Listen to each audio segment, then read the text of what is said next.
आज मैं आप लोगों को एक अद्भुत प्रेम कहानी के बारे में बताने वाली हूँ जो परमेश्वर ने जगत से किया, उन मरते हुए लोगों से जो अनंत काल के लिए नाश हो रहे थे।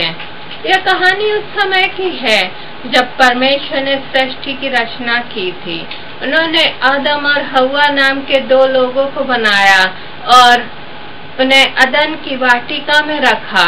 आदम और हव्वा वहाँ पर बहुत खुश थे। उनके पास जीवन की सारी खुशियाँ थी, उनके पास सब कुछ था और वे परमेश्वर से सहभागिता रखते थे। परंतु एक दिन ऐसा हुआ कि उन्होंने परमेश्वर की आज्ञा का उल्लंघन किया। परमेश्वर ने कहा था कि बगीचे के बीच में एक पेड़ है जिसका फल तुम न खाओगे, परंतु आदम और हव्वा ने उस वृक्ष का फल खा लिया और इस तरह से परमेश्वर की आज्ञा का उल्लंघन किया। जब उन्होंने परमेश्वर की आज्ञा का उल्लंघन किया तो परमेश्वर बहुत क्रोधित हुए। उन्होंने आदम और हव्वा को उस वाटिका में से बाहर कर दिया। न केवल इतना, वे परमेश्वर से अलग हो गए परंतु आत्मिक रूप से भी मर गए। उनके जीवन में कोई खुशी न रही।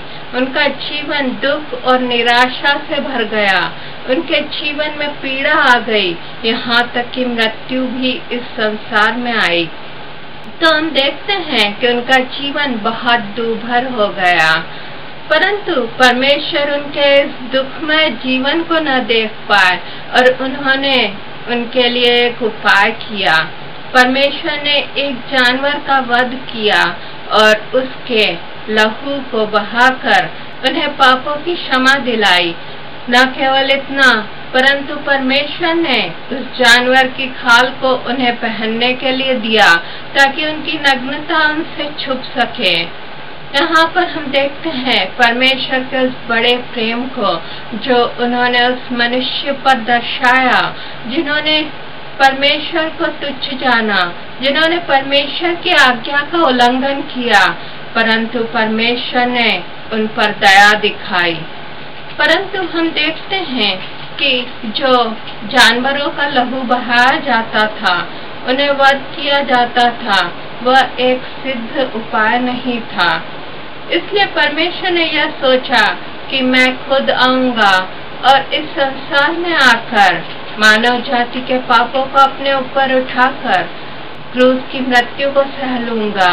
मैं खुद वध स्तंभ पर चढ़ जाऊंगा।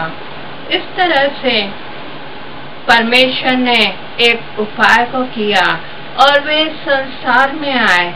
उसके बारे में यदि हम यशाया उसके 53वें अध्याय में पढ़ें तो यशाया ने 53वें अध्याय में उसका बहुत ही अच्छे रूप से उसका चित्रण किया है कि जो मसीहा आने वाले थे वो कितना अधिक सफर करेंगे, कितना अधिक दुख और परेशानी में से होकर जाएंगे ताकि वे हमारे पापों को उठा लें और हमारे लिए पाप की क्षमा को प्राप्त करने के लिए वे ऐसा करेंगे।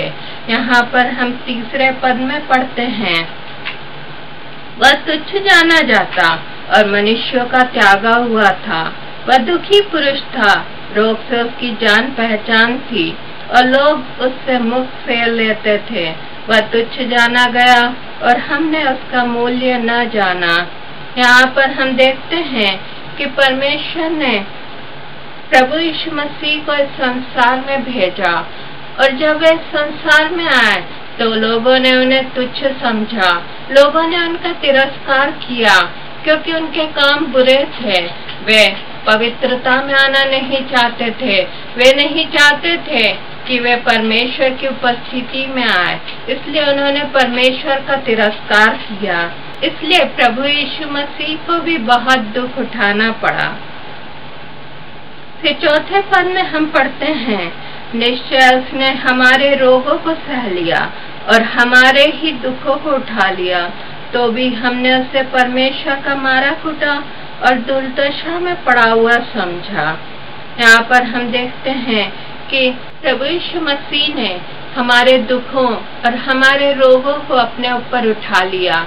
यहाँ तक कि प्रभु यीशु ने अपना लहू भी नहीं बहाया था, उससे पहले उन्होंने अपने ऊपर हमारे रोगों और हमारे दुखों को उठा लिया। आज जब हम दुख और निराशा में से जाते हैं, आज जब हम रोग और बीमारियों में से होकर गुजरते हैं, तो हमें डरने की जरूरत नहीं, क्योंकि प्रभु यीशु ने उन सबको अपने ऊपर उठा लिया और हमें आज वे छुटकारा दे सकते हैं।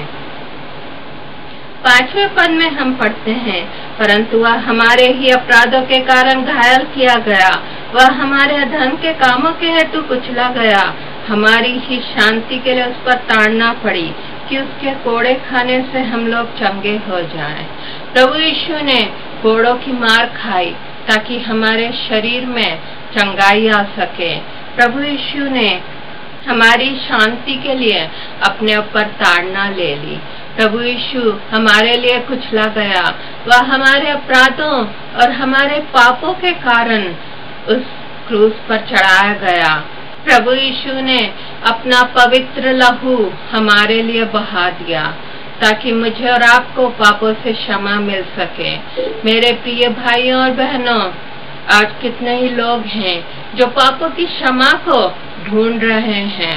कई लोग तीर्थ यात्रा पर जाते हैं, कई लोग दूर दूर की यात्रा पर जाते हैं और सोचते हैं कि वे अपने शरीर को दुख देंगे और इस तरह से उन्हें मोक्ष प्राप्त हो जाएगा। और कई लोग यहाँ तक कि अपने बच्चों को बलिदान कर देते हैं ताकि उन्हें पापों की क्षमा मिल सके, परंतु यह सब उपाय कारगर नहीं है।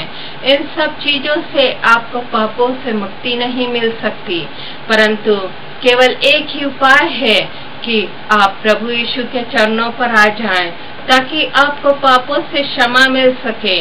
आपके पापों से आपको छुटकारा चाहिए तो केवल एक ही उपाय है कि हम प्रभु यीशु के चरणों में आ जाएं और अपने पापों से पश्चाताप कर लें। जब हम ऐसा करते हैं तो प्रभु यीशु हमें खुशी खुशी एक पवित्र जिंदगी देते हैं।